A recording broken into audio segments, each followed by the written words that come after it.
ஜூலை 16. புனித மத்தேயு எழுதிய நற்செய்தியிலிருந்து வாசகம். அதிகாரம் 11, வசனங்கள் 25 முதல் 27 வரை.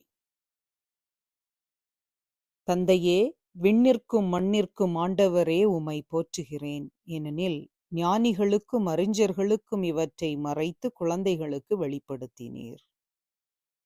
ஆம் தந்தையே, இதுவே உமது திருவுளம். என் தந்தை எல்லாவற்றையும் என்னிடத்தில் ஒப்படைத்திருக்கிறார். தந்தையை தவிர வேறு எவரும் மகனை அறியார். மகனும் அவர் யாருக்கு வெளிப்படுத்த வேண்டுமென்று விரும்புகிறாரோ அவருமன்றி வேறு எவரும் தந்தையை அறியார் என்று கூறினார். இது கிறிஸ்து வழங்கும் நற்செய்தி.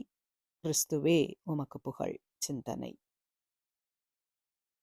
கடவுளுடைய எண்ணங்கள் வேறு, மனிதனுடைய எண்ணங்கள் வேறு. கடவுளின் பார்வை வேறு, மனிதனின் பார்வை வேறு. இதுதான் இன்றைய நற்செய்தியின் மைய கருத்தாக இருக்கின்றது.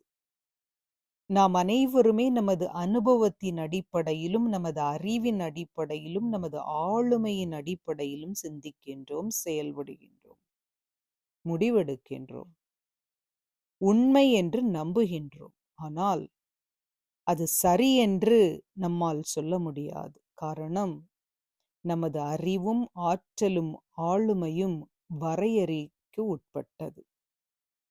ஆனால் கடவுள் எல்லைகளை கடந்தவர். 5 குருடர்கள் கதையை நாம் அனைவரும் கேள்விப்பட்டிருப்போம். 5 பேரும் யானையின் ஒவ்வொரு பகுதியை தொட்டு பார்த்து அதுதான் யானை என்று சொன்னார்கள். அவர்கள் சொன்னதில் உண்மை இருந்தது. ஆனால் அதுதான் உண்மை என்று ஆகாது. முழுமையாக பார்க்கக்கூடிய ஒரு மனிதனால் மட்டுமே உண்மையை அறிந்து கொள்ள முடியும். அதுபோலத்தான் கடவுள் மட்டும்தான் உண்மையை அறிந்திருக்கிறவராக இருக்கிறார். அவரை தவிர வேறு யாருக்கும் அந்த வல்லமை கிடையாது. நம்மால் எதனுடைய உண்மையையும் அறிந்து கொள்ள முடியாது என்றாலும் எந்த ஒரு நிகழ்வையும் நாம் கடவுளின் பார்வை கொண்டு பார்க்க முயற்சி எடுக்க வேண்டும். கடவுளின் பார்வையில் நாம் பார்க்கின்ற போது நிச்சயமாக சாதாரண பார்வையை விட ஒரு நிகழ்வை சிறப்பாக நம்மால் பார்க்க முடியும். அந்த வல்லமைக்காகவே இன்று நாம் இறைவனிடம் விசேஷமாக ஜெபிப்போம். குழந்தைகளைப் போன்ற மனநிலை உடையவர்களாக இருக்க வேண்டி ஜெபிப்போம். நாமும் குழந்தைகள் போல மாற ஒவ்வொரு நாளும் முயலுவோம்.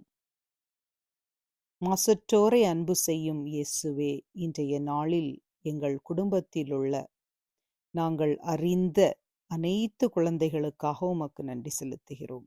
அந்த வேளையில் மாசின்மையின் உமது உடனிருப்பை உணர்கின்றோம் அப்பா.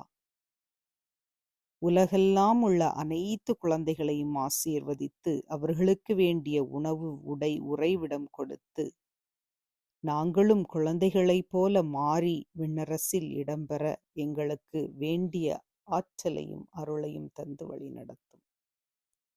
உமக்கே புகழ், உமக்கே ஆட்சி, உமக்கே நன்றி.